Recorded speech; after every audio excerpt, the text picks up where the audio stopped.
Shalom saudara, jumpa lagi dengan saya dalam program Lawatan Hati, sebuah program pastoral dari GKI Residen Sudirman, Surabaya. Dalam edisi kali ini, kita akan merenungkan sebuah tema terang di tengah kegelapan. Dasar perenungan kita diambil dari Injil Yohanes pasal 1 ayat 5 yang berbunyi demikian. Yohanes 1 ayat 5, terang itu bercahaya di dalam kegelapan dan kegelapan itu tidak menguasainya. Saya ulangi sekali lagi ya. Terang itu bercahaya di dalam kegelapan dan kegelapan itu tidak menguasainya.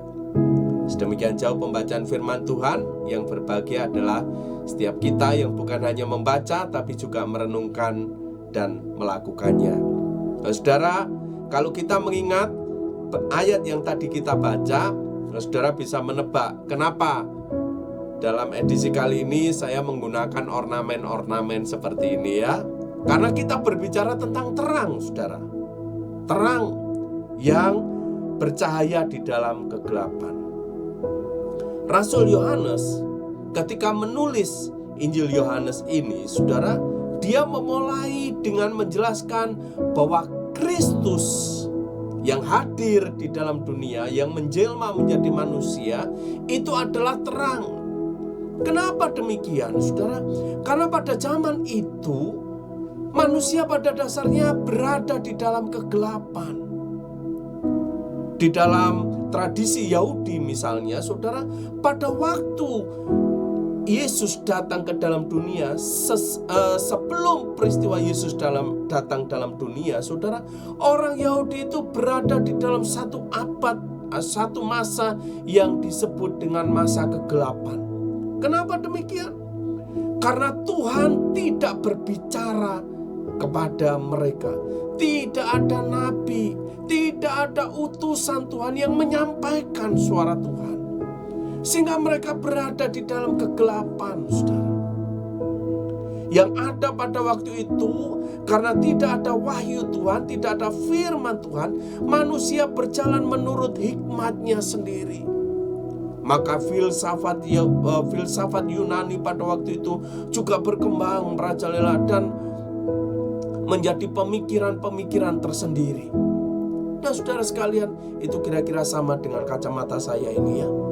Manusia menggunakan kacamatanya sendiri untuk memperjelas langkah yang akan mereka ambil ke depan.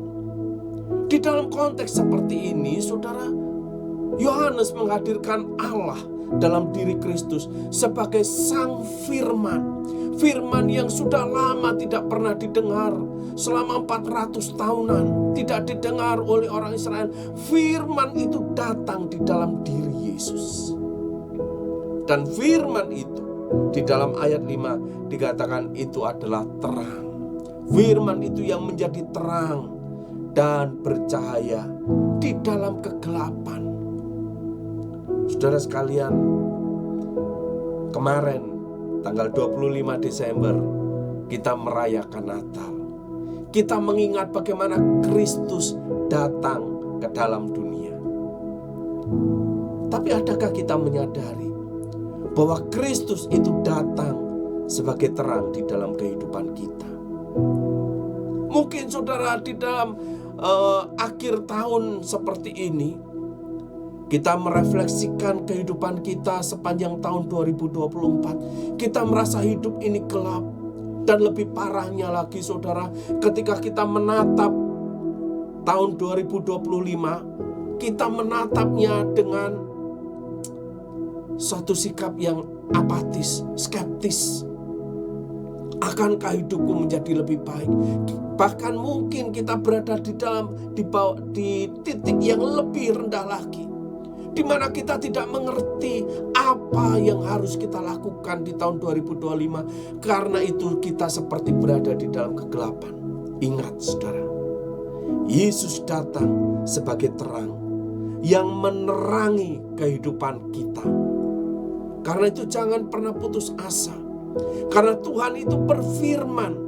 Tuhan itu di dalam firman yang disampaikan kepada manusia, maka Tuhan itu akan bercahaya.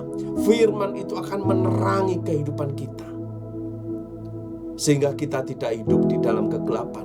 Kita tidak akan salah langkah ketika kita berjalan bersama dengan Allah. Oleh sebab itu, saudara, yang kita butuhkan adalah membuka hati kita, membuka diri kita untuk bisa merasakan kehadiran Allah, untuk bisa Allah itu bekerja menerangi kita, memberikan insight, sehingga hidup kita bisa berjalan sesuai dengan firman Tuhan. Dan dengan demikian kita berjalan di dalam terang itu. Dan pada akhirnya, saudara, kita akan memiliki masa depan yang lebih penuh pengharapan. Karena kita tahu bahwa sekalipun kita tidak mengerti apa yang akan terjadi, tapi satu hal yang kita mengerti, Allah ada di masa depan kita. Allah memimpin kita di masa depan itu. Dan Allah tidak pernah merancang sesuatu yang jahat. Allah merancang damai sejahtera. Selamat merayakan Natal. Selamat menghayati kehadiran Allah sebagai terang dunia yang juga menerangi kehidupan kita. Dan selamat berjalan di dalam terang Allah. Tuhan Yesus memberkati.